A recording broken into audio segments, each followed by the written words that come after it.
In late Victorian London, Whitechapel in 1888 was choked with overcrowding, grime, and desperate poverty in the East End. Tenements and common lodging houses packed laborers, prostitutes, and the destitute, and disease and hunger were routine. Policing was split between the Metropolitan Police and the City of London Police, and detective methods were primitive. Post-mortems were rudimentary. There was no fingerprint system, and crime scenes were poorly preserved. Between August and November 1888, 5 women were brutally murdered.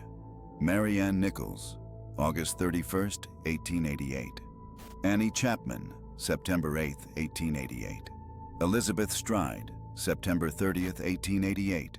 Catherine Eddowes, September 30, 1888. And Mary Jane Kelly, November 9, 1888. Each was a real person with struggles and a life, not a myth. On the morning of August 31, 1888, Ann Polly Nichols, 43, was found dead in Bucks Row, Whitechapel. Her throat had been brutally cut and her abdomen mutilated, a sight that jolted the cramped terraces and lodging houses. Officers from the Metropolitan Police H Division cordoned the narrow street while constables and detectives measured the scene and recorded witness statements. Dr. George Bagster Phillips performed the post-mortem examination for Coroner Wynne Baxter. Inspector Edmund Reed logged inquiries, interviewed residents, and checked common lodging houses and street registers. The press, from the Star to the Illustrated Police News, splashed lurid headlines that fed public dread. Subscribe. Maybe it will help us solve the case. Neighbors, workhouse women, and street prostitutes whispered of a pattern. Investigators noted the savage signature and began comparing cases, realizing this was not an isolated killing, but possibly the start of something far more terrifying. After Annie Chapman was murdered on September 8, 1888, the violence escalated and fear spread through Whitechapel. Then, on September 30th, 2 women were killed in one night, Elizabeth Stride in Berner Street and Catherine Eddowes in Mitre Square, and conflicting witness statements pulled investigators in different directions. Jurisdictional rivalry made matters worse. H Division of the Metropolitan Police covered Whitechapel while the City of London Police controlled Mitre Square, and contested evidence sharing hampered the hunt. Taunting communications arrived too. The Dear Boss letter, dated September 25th and received by Central News on September 27th, and the Saucy Jackie postcard postmarked October 1st, which popularized the name Jack the Ripper and inflamed the press. Early suspects like John Pizer, the so-called Leather Apron, were questioned and released, while detectives such as Inspector Frederick Aberline struggled to reconcile leads as public panic surged.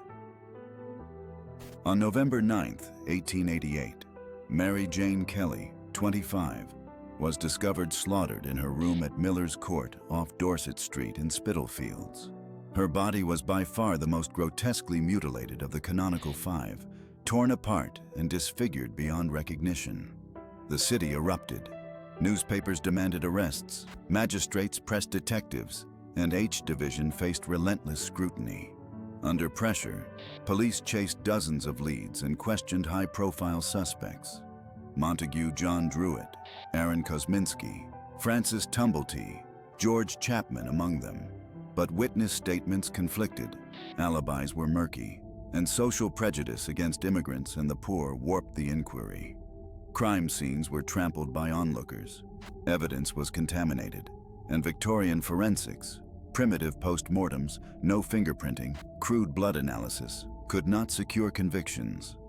Promising leads collapsed and the investigation splintered, setting the stage for a bleak, unresolved finale. Despite dramatic contemporaneous leads and a century of re-examinations, including disputed DNA claims, no suspect can be proven beyond doubt.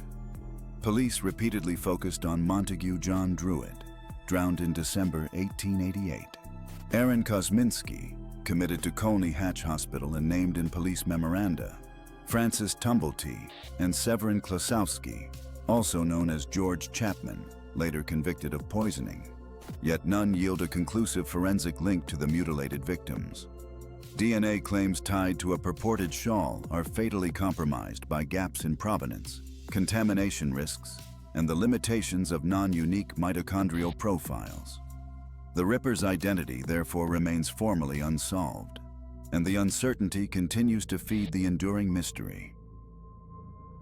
The unresolved, ghastly Whitechapel murders pushed meaningful reform, better police coordination, clearer crime scene procedures, and steps that helped lead to fingerprinting and more thorough post-mortems. A voracious, class-driven press sensationalized the killings, creating a myth that often eclipsed the women themselves. Their names deserve more than headlines. Ann Nichols, Annie Chapman, Elizabeth Stride, Catherine Eddowes, and Mary Jane Kelly are memorialized today. And the blood-stained case still warns us about the limits of forensics and the moral cost of sensational reporting. Remember them and seek the truth.